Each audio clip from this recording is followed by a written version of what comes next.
نحمدہ و نصلی و نسلم علی رسولہ النبی الکریم الامین وعلی آلہ وصحبہ اجمعین۔ مفتی فضل ہمدرد نے 2 دن پہلے یہ ویڈیو تیار کی، نماز حضرت ابوبکر دلیل خلافت، اس کے تحت لکھتا ہے کہ اہل سنت کتابوں سے گفتگو، یعنی یہ پوری میری گفتگو اہل سنت کتابوں سے ہوگی۔ لب لباب تقریر کا کیا ہے کہ اہل سنت کبھی اصول یہ بناتے ہیں کہ نبی کائنات جانے دو عالم صلی اللہ علیہ وسلم کے بعد کسی کی امامت اور خلافت پر نص موجود نہیں ہے، اور ادھر سے جب حضرت ابوبکر صدیق کی خلافت کی بات کرتے ہیں تو مرو ابا بکر فلیصلی للناس اس کو دلیل بنا دیتے ہیں، امامت ابوبکر کو دلیل بنا دیتے ہیں۔ دیکھیں اپنے اصولوں کو ہی توڑ دیتے ہیں۔ سب سے پہلے مفتی فضل ہمدرد کی یہ بات سنیں، اس پر میں انشاءاللہ ساتھ ساتھ تبصرہ پیش کرتا رہوں گا۔ یہ ہمارے علماء اہل سنت جب شیعہ سے مناظرہ کرتے ہیں، انہیں جواب دیتے ہیں، تو ہم ان کے جو یہ عقیدہ ہے ائمہ کے منسوس ہونے کا، ہم اس کی تردید کرتے ہیں۔ ہم کہتے ہیں جناب ہم منسوس باللہ خلافت کو نہیں مانتے۔ اسی لیے نووی رحمہ اللہ نے شرح صحیح مسلم کے اندر اجماع نقل کیا، وہ کہتے ہیں وفی هذا الحدیث دلیل ان النبی صلی اللہ علیہ وآلہ وسلم لم ینص علی خلیفۃ۔ اس حدیث میں یہ دلیل ہے کہ رسول اللہ صلی اللہ علیہ وآلہ وسلم نے کسی کو خلیفہ نہیں بنا، کسی کو، نہ حضرت ابوبکر رضی اللہ عنہ کو، نہ امام علی علیہ السلام کو، نہ حضرت عمر عثمان رضی اللہ عنہ، کسی کو خلیفہ نہیں بنا۔ یہاں تک مفتی فضل ہمدرد نے جو عبارت پڑھی وہ حضرت امام شرف الدین نووی رحمۃ اللہ علیہ تعالیٰ کی ہے۔ شرح صحیح مسلم کے اندر جو انہوں نے کہا کہ ہم اہل سنت کا یہ دعویٰ ہے، یہ مسلک ہے، یہ عقیدہ ہے کہ نبی پاک علیہ السلام نے کسی کے بارے میں قول ظاہر کے ساتھ، یعنی حکم کے ساتھ، نص کے ساتھ جو ہے وہ کسی کو خلیفہ نہیں بنایا، اور یہ اہل سنت کا عقیدہ ہے۔ اور آگے جا کے کہے گا کہ اہل سنت جب حضرت ابوبکر کی خلافت کو ثابت کرنے شروع کر دیتے ہیں تو پھر ان کی جناب والا نماز والی دلیل بنا لیتے ہیں۔ یہ پہلے سن لیں، میں انشاءاللہ اس پر بھی آگے تبصرہ پیش کرتا ہوں کہ اس نص سے مراد کون سا نص ہے۔ نص کی 4 قسمیں ہیں: عبارت النص، دلالت النص، اشارت النص، اقتضاء النص۔ یہ کس نص کی نفی کر رہے ہیں حضرت امام شرف الدین نووی؟ میں اس کی وضاحت آگے جا کے کروں گا۔ بس لفظ نص آ گیا اور تم نے سارے نص مراد لے لیے، اور خود تمہارے گھر کے اندر ایک بھی دلیل ظاہر نہیں ہے، اور تم نصوص کی بات کرتے ہو، اور اس سے مراد تم سارے نصوص لیتے ہو۔ جس نص کی بات امام شرف الدین نووی رحمۃ اللہ علیہ تعالیٰ نے کی ہے وہ کون سی نص ہے؟ وہ عبارت النص ہے، نہ کہ اشارت النص، دلالت النص، اقتضاء النص۔ اشارت النص یعنی اشارے کنایوں سے اور بے شمار واقعات کے ذریعے امت کے ذہن میں یہ ڈال دیا تھا کہ میرے بعد مصلی اور میرے بعد خلافت کا وارث کون ہوگا، لیکن ایک نام ظاہری طور پہ نہیں لیا۔ اور اس کی کیا وجہ ہے؟ وہ وجہ بھی میں آگے بیان کروں گا۔ اس کی کیا وجہ تھی؟ ایک ہے نبی پاک علیہ السلام کی اپنی مرضی اور چاہت کہ میں خود مقرر کر دوں، لیکن پھر دیکھا کہ اللہ بھی ابوبکر کو مقرر کرے گا۔ تمام ملائکہ بھی حضرت ابوبکر صدیق رضی اللہ تعالیٰ کی تمنا کرتے ہیں کہ یہ بعد از وصال نبی صلی اللہ علیہ وسلم خلیفہ بلا فصل بنے۔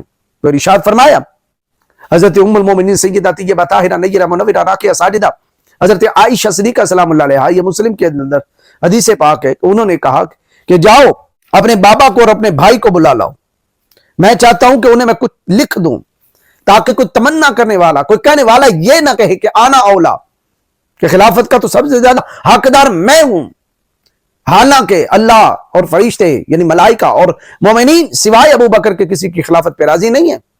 یعنی حضرت ابوبکر صدیق کی خلافت اللہ راضی ہے کہ ہو، وہ خلیفہ بنے بعد رسول صلی اللہ تعالی علیہ وسلم۔ یہ اشارہ تھا، اور اس کو کہتے ہیں اشارت النص، کہ کریں گے تو امتی مہاجرین و انصار ہی بنائیں گے، لیکن ان کے بنانے پہ خدا راضی ہوگا، ان کے بنانے پہ مقرر کرنے پہ خدا راضی ہوگا۔ چناؤ اہل ایمان کریں گے اور پسند خدا کی ہوگی۔ یہ اشارت النص ہے۔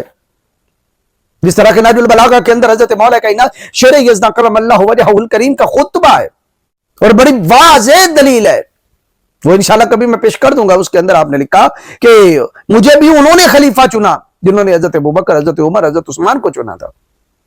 اور جب مہاجرین و انصار شورا جس بندے پہ اکٹھے ہو جائیں، جس بندے کی امامت اور خلافت ہے، وہ اللہ کے نزدیک وہ پسندیدہ امام ہوتا ہے۔